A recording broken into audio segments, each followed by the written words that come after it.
रिया और आकाश। इनका प्यार 3 सालों में बुना हुआ एक खूबसूरत रिश्ता था। हंसी, सपने, चोरी छिपे वाली किसेस, बस यही थी इनकी दुनिया। वो उसका सबसे अच्छा दोस्त, वो उसकी ताकत। कॉलेज के दिन एक प्यारी सी रूटीन में बदल गए। उनका प्यार गलियारों में फुसफुसाया एक खामोश वादा।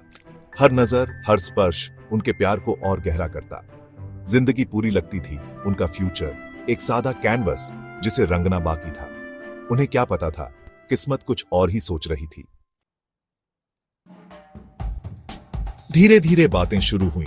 रिश्तेदार रिया के शादी के बारे में पूछने लगे। उसकी मम्मी के सवाल फ्यूचर के बारे में। परंपरा उनके दरवाजे पर दस्तक दे रही थी। पहले तो अनसुना किया, पर ये बातें बढ़ने लगी। फैमिली गैदरिंग्स में हिडन सजेशंस आने लगे। रिया के पेरेंट्स समाज के नॉर्म्स में बंधे प्रेशर महसूस करने लगे। एक अच्छे लड़के की तलाश शुरू हो गई। मैट्रिमोनियल प्रोफाइल्स, कुंडालिस और धीमी आवाज में फोन कॉल्स, यही चलता रहता। रिया की दुनिया, जो कभी आकाश से भरी थी, अब दूसरों की एक्सपेक्टेशन से गूंज रही थी।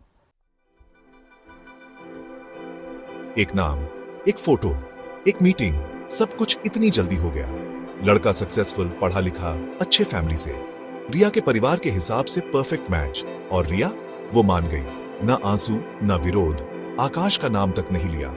बस एक चुपचाप हामी फैमिली की पसंद को एक्सेप्ट कर लिया। शादी की डेट फिक्स हो गई, तैयारियां शुरू हो गई। उसकी दुनिया सिल्क और गेंदे के रंगों में रंगी थी, पर उसका दिल राख हो गया था।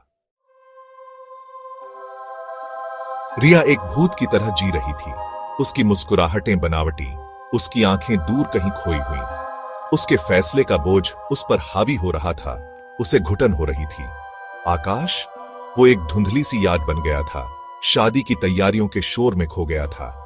क्या उसने अपने प्यार को अपने कर्तव्य के लिए कुर्बान कर दिया था? गिल्ट उसे खाए जा रही थी, पर अपनी फीलिंग्स बताना नामुमकिन लग रहा था।